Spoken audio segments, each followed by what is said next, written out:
Y en la línea telefónica, Carlos Elizondo Mayer Serra, está precisamente el secretario de Economía, Ildefonso Guajardo, quien está por viajar justamente a Washington para sumarse a esta cuarta ronda de negociación. Señor secretario, Ildefonso, muy buenas noches.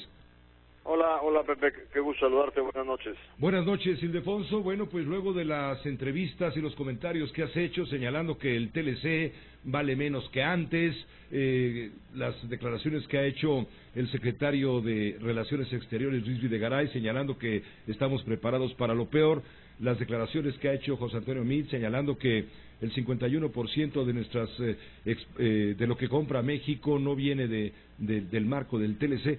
En todo esto me da la impresión de que el gobierno federal está preparando una estrategia para aminorar el impacto de lo que se prevé como un golpe en donde se señala que el TLC está agonizando, pero por supuesto tú tienes la última palabra. No, mira, yo te diría, Pepe, que desde el primer día que se inició este proceso, y tú puedes claramente, porque tú has comunicado, yo siempre he dicho que no se puede sentar uno en una mesa de negociación sin tener un plan alternativo.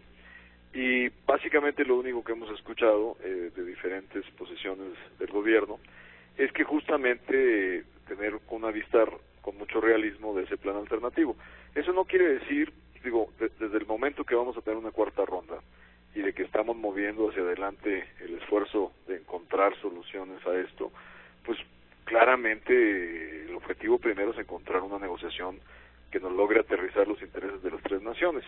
De hecho, hoy en las preguntas y respuestas que hubo en la Casa Blanca, alguien preguntó con un sesgo muy especial al presidente Trump que si no llegara a haber acuerdo con México, que si estaría dispuesto a tener libre comercio con Canadá. Y la respuesta del presidente Trump estuvo bastante equilibrada, porque le dice, mire, no podemos descartar la posibilidad de que con uno o con el otro no logremos un acuerdo, y siempre haber la posibilidad de lograr un acuerdo con quien sí lo desee, ¿no? Entonces, primero le dice, bueno, la posibilidad de que haya obstáculos con unos con otros, tanto con México como con Canadá.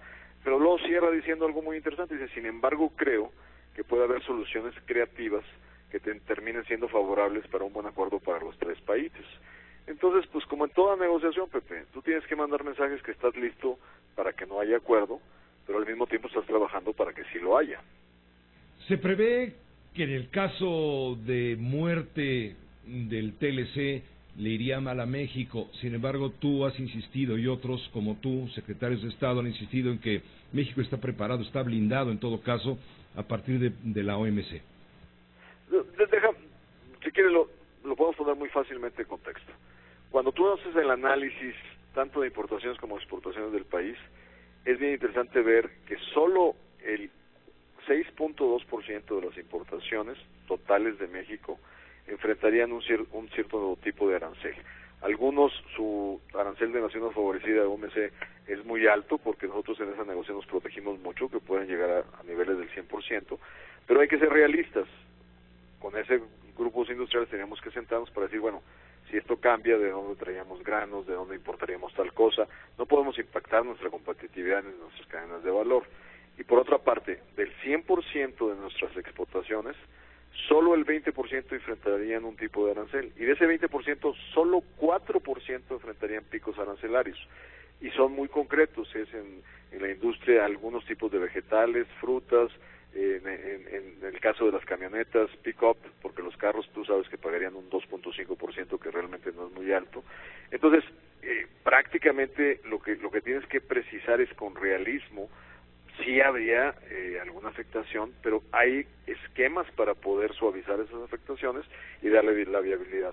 Ahora, lo que tenemos que entender es que un acuerdo no es solo el acceso al mercado, es también las señales de garantía a los inversionistas, las disciplinas en materia de respeto a la propiedad intelectual, las disciplinas en materia de respeto a los derechos de los inversionistas.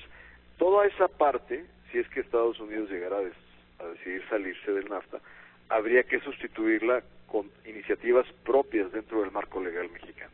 Está en la mesa de trabajo con nosotros, Ildefonso, el doctor Carlos Elizondo Mayer Serra, quien tú conoces, y te quisiera hacer un par de preguntas. Te escucha el secretario de Economía. Secretario de Economía, Ildefonso, ¿cómo estás? Qué gusto, Carlos. Igualmente, mira, ¿cuáles son los temas que hoy están atorando la negociación y cuáles serán esas posibles salidas creativas que mencionabas, dijo el presidente Trump, en la entrevista de hace unas horas. Es decir, ¿cómo podríamos imaginarnos una salida a lo que hoy se ve muy complejo? Bueno, primero habría que entender que para unos una salida creativa puede ser diferente para lo que otros consideran una salida creativa, ¿no? De entrada hay que ponerle ahí su indicación, ¿no? Sin embargo, déjame decirte, a mí me da la sensación, y por lo mismo que ustedes, tanto tú como Pepe, han leído en medios, pues que la estrategia de arranque de esta negociación por parte de Estados Unidos, pues es como estar poniendo algún tipo de complejidades casi en todas partes para ir acumulando fichas. La posición mexicana y el mensaje que estamos mandando es decir, señores, esta es una negociación atípica, va a velocidades 4 veces más veloz que un acuerdo tradicional. Ya llegamos muy rápido a hueso. No tenemos tiempo para juegos artificiales creados simplemente como estrategia de negociación. Y aquí hay que tener muy claro que ha habido posicionamientos de los líderes de las 3 naciones.